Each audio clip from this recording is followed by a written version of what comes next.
హస్తినాపురంలో రాజ్యానికి ఆందోళన మొదలైంది. ధృతరాష్ట్రుడు అంధుడు అయిన కురువంశానికి వారసుడు. వంశాన్ని నిలబెట్టాలంటే అతనికి భార్య కావాలి. అందుకే సత్యవతి దూర ప్రాంతాల వైపు చూపు విసిరింది. ఆమెకు గుర్తొచ్చింది గంధార దేశం, ప్రస్తుతం పాకిస్తాన్, ఆఫ్ఘనిస్తాన్ ప్రాంతం. అక్కడ పరాక్రమశాలి రాజు సుబలుడు ఉన్నాడు. అతనికి ఒక అమూల్య రత్నం లాంటి కుమార్తె ఉంది, గాంధారి. గాంధారి అందంలో అపూర్వం, వినయంలో, సంస్కారంలో, ధర్మజ్ఞానంలో అందరిని మించింది. వారి వంశం కూడా గొప్ప ప్రతిష్ట కలిగినది.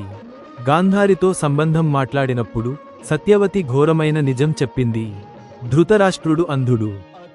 ఆ మాట గాంధారి గుండెను కుదిపేసింది. ఇంతవరకు తాను ఊహించని బాధను అనుభవించింది. ఒక యువతిగా ఆమె మనసు కుదేలయింది.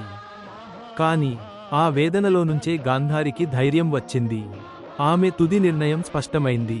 నా భర్త చీకటిలో ఉంటాడు, నేను అదే చీకటిలో జీవిస్తాను. అతని కన్నులకే ఈ లోకాన్ని చూపిస్తాను. ఆ మాటలతో గాంధారి గట్టి నిర్ణయం తీసుకుంది. తన కళ్లకు పట్టీ కట్టేసింది. పూర్తి జీవితాన్ని చీకటిలో గడిపింది. గాంధారి త్యాగాన్ని చూస్తే హస్తినాపురం ప్రజల గుండెల్లో గర్వం చిగురించింది. ఇంతటి ధైర్యం, ఇంతటి ధర్మనిబద్ధత అని ఆశ్చర్యపడ్డారు.